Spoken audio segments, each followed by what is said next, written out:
నేను ఎమ్మిగనూరు మున్సిపాలిటీలోన సూపర్వైజర్గా పనిచేస్తున్నాను. నా ద్వారా నజీర్ అనే వ్యక్తి వీళ్ళందరి దగ్గర డబ్బులు తీసుకొని రారా అని చెప్పడం జరిగింది. వీళ్ళతో డబ్బులు తీసుకుపో ఆయనకి ఇవ్వడం జరిగింది. ఇచ్చేటప్పుడు వీళ్ళు పిలుచుకొని వస్తానంటే ఎవరు వద్దరా నువ్వు ఒక్కడేరా అని కాసి కూడా అన్నాడు. ఒక్కని దారినే తీసుకున్నాడు. తర్వాత వీళ్ళని ఒక 4 నెలల తర్వాత కల్పించింటే అమ్మ మీ డబ్బులు అయితే యాటిపోవు కవులు నాకు ఇచ్చినాడు, ఉద్యోగం వస్తుంది త్వరలోన అని వీళ్ళు ఇంట్లోకి పిలిపించుకొని మాట్లాడినాడు. ఆఫీసుల్లోనే మాట్లాడినాడు, మున్సిపల్ ఆఫీసులో మాట్లాడినాడు, జగత్ ఆఫీసుల్లో కూడా మాట్లాడినాడు. ఇప్పుడు ఏమంటున్నాడు, ఎవరో 4 నాయకులని చోట నాయకులను పెట్టుకొని అదంతా బోగసు కవులకే సంబంధము అనే రకంగా మాట్లాడుతున్నాడు. కవులే అన్యాయం చేసింటే మీ దగ్గర మీరు 4 ఏళ్ళు ఎందుకు సమాధానం చెప్పి పంపించినారండి? వీళ్ళకి వస్తుంది ఉద్యోగం అని ఈ 4 ఏళ్ళు వీళ్ళు ఎందుకు పెట్టారు?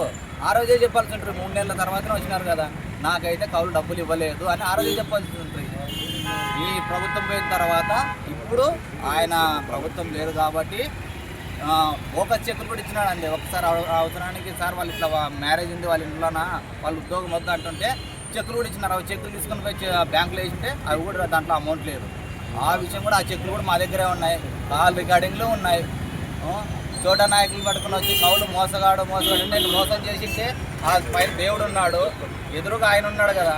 ఒకసారి మమ్మల్ని కూడా కల్పించి స్టేషన్లో కూర్చోబెడతారా, కూర్చోబెట్టంటే డైరెక్ట్ డిబేటే పెట్టుకుంటాం ఇద్దరు. కాబట్టి నా పేరు కౌలరాజు, ఎమ్మిగనూరు.